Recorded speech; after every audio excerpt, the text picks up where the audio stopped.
I'm 73 years old, and I'm about to tell you something that might upset you. Everything you think you know about getting older is completely wrong. And the worst part? The people who should be telling you this, your parents, your teachers, society, they're either lying to you or they don't know themselves. You see, I spent the first 50 years of my life believing the same lies you probably believe right now. I thought I had it all figured out. I had the career, the house, the respect of my peers. But at 52, something happened that shattered everything I thought I knew. And what I discovered in the 21 years since then has completely changed how I see life, death, and everything in between.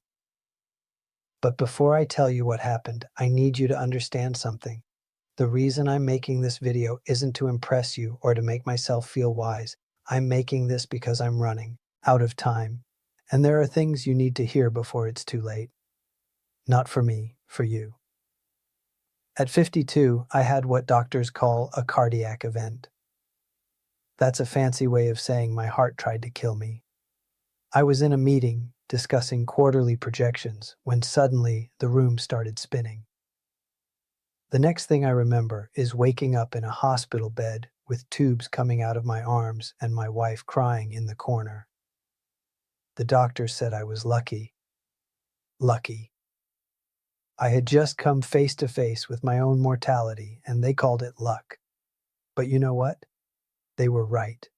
Because lying in that hospital bed, with nothing to do but think, I realized something terrifying. I had been living my entire life on autopilot. I wasn't really alive. I was just going through the motions, checking boxes, trying to meet everyone else's expectations. And here's the part that haunts me to this day. If I had died that day, if my heart had stopped permanently, what would I have left behind? A nice house, a retirement account, a collection of achievements that nobody would remember in 5 years? Let me tell you the biggest lie you're probably telling yourself right now. I have time. I'll do that later. When I'm older, I'll finally live the life I want. I see young people in their 20s, 30s, even 40s, and they're all saying the same thing. When I make more money, then I'll be happy. When I get that promotion, then I'll relax. When the kids are grown, then I'll travel. When I retire, then I'll finally do what I love. Let me save you 50 years of regret with one simple truth. That day never comes. You know why? Because the goalposts keep moving. You get the promotion, and suddenly, you need the next one. You make more money, and suddenly you need more money. You're always chasing something just out of reach. And before you know it, you're 70 years old wondering where your life went. I did this. I spent 30 years climbing a ladder, only to realize when I got to the top that it was leaning against the wrong wall. And you can't climb back down and start over. Time doesn't work that way. Here's something nobody tells you when you're young. Success is a terrible goal. And I say this as someone who achieved everything I set out to achieve. I made partner at my firm. I bought the house. I had the respect of my colleagues. And you know what? None of it mattered. You achieve your goal, and for about 48 hours, you feel amazing. Then the feeling fades. You're back to baseline.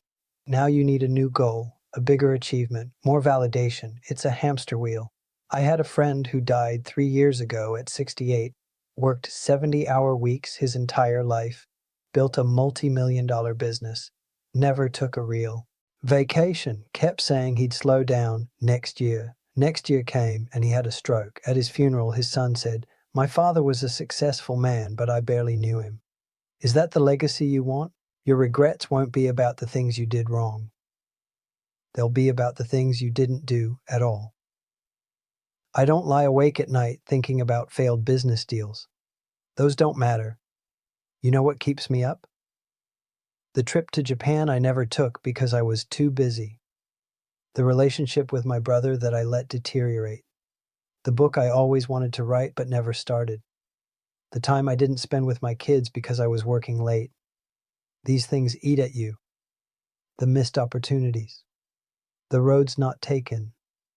The love you didn't express. The risks you didn't take because you were afraid.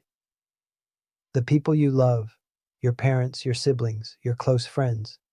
You think, you have unlimited time with them. You don't, and one day, that time will run out. My father died when I was 45. We had a complicated relationship, and I was always too busy to really work on it. I kept thinking we'd have time to talk when I was less busy. We never got that chance. Heart attack, gone within hours. And you know my biggest regret? All the Sundays I didn't call him. All the times I was too tired to drive over for dinner. All the little moments I let slip away. There won't always be more. After my heart attack, I made big changes, stepped back from work, started saying no to things that didn't matter, started saying yes to things I had put off for decades. In these last 21 years, I've learned more about life than I did in the previous 52. What matters is embarrassingly simple. Time with people you love, work that feels meaningful to you, experiencing things, not owning things, creating memories, being present. I know it sounds simple. When I was your age, I would have rolled my eyes. Sure, but I have bills to pay. And yes, you do. I'm not saying quit your job. I'm saying don't sacrifice what matters for what doesn't. Here's a question I want you to ask yourself, and I want you to answer it honestly. If you died tomorrow, would you be satisfied with the life you've lived so far? Not, would people be impressed by your eulogy? Not, did you achieve enough? Just, would you be satisfied? If the answer is no, then what are you waiting for? What are you doing with your time that's so important that you're willing to gamble your one precious life on it? I'm 73 years old.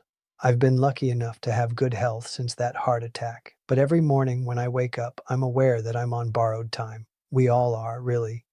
But most young people don't realize this. They think they're invincible. They think they have forever. You don't. I have grandchildren, 3 of them, and when I look at them, I see the same patterns I see in most young people today. They're stressed, they're anxious, they're chasing things that won't make them happy. They're making the same mistakes I made. And I try to tell them, I try to share what I've learned. But you know what? They don't really listen. Not because they're bad kids, but because they can't. They're living in the storm right now. They can't see the patterns yet. They think their situation is unique, that the old rules don't apply to them. That's why I'm making this video, because maybe, just maybe, if enough people hear this message, someone will actually listen. Someone will make different choices. Someone will avoid the regrets that haunt people like me. Every single day you're getting closer to death. Nobody likes to think about this, but you don't have unlimited time. Neither do the people you love. Your parents, if they're still alive, they're getting older every day. One day, probably sooner than you think, they won't be here. Your friends, your spouse, your children, none of these relationships last forever. So what are you going to do? Keep putting off that phone call. Keep postponing that trip. Keep telling yourself you'll make time later. Or are you going to wake up today and start living like your time is limited? Because it is. If I could go back and talk to my 30-year-old self, here's what I would say. Stop trying to impress people who don't matter. Stop sacrificing your health for your career. Stop putting off joy until someday. Stop waiting for permission to live the life you want. Start calling your parents more often. Start taking the trips you dream about. Start doing the things that scare you. Start saying no to obligations that drain you. Start saying yes to experiences that fulfill you. And most importantly, start now, not next year, not after this project, not when you have more money or more time or more whatever. Now. Because I promise you the perfect time will never come. Life will always be messy and complicated and full of reasons to wait, but if you wait, you'll wake up one day and realize you waited your entire life away. I'm 73. If I'm lucky, maybe 10 or 15 more years. Maybe 20 if blessed, probably less. And I'm okay with that, because these last 21 years have been the richest of my life. Not because I made more money, because I finally started living intentionally, appreciating every day, prioritizing what matters. I've traveled to places I always wanted to see, deepened relationships with my children and grandchildren, pursued hobbies I put off, forgiven people I held grudges against, said I love you countless times. I'm happier now at 73 with less time ahead than I was at 30 when I thought I had all the time in the world. That's the irony. When you understand time is limited, you start to actually live. You stop wasting it. You stop postponing joy. You start creating the right time. You have a choice. Right now, today. Keep living the way you're living, chasing success, putting off happiness, telling yourself you'll make time later. Or wake up, realize time is running out faster than you think, and the life you're waiting to live needs to start now. I can't make this choice for you, but I can tell you, you don't want to be 73, looking back, wishing you made different choices. Don't waste 52 years figuring this out. Learn from my mistakes, live intentionally, prioritize what matters. Stop waiting for someday. Someday is today.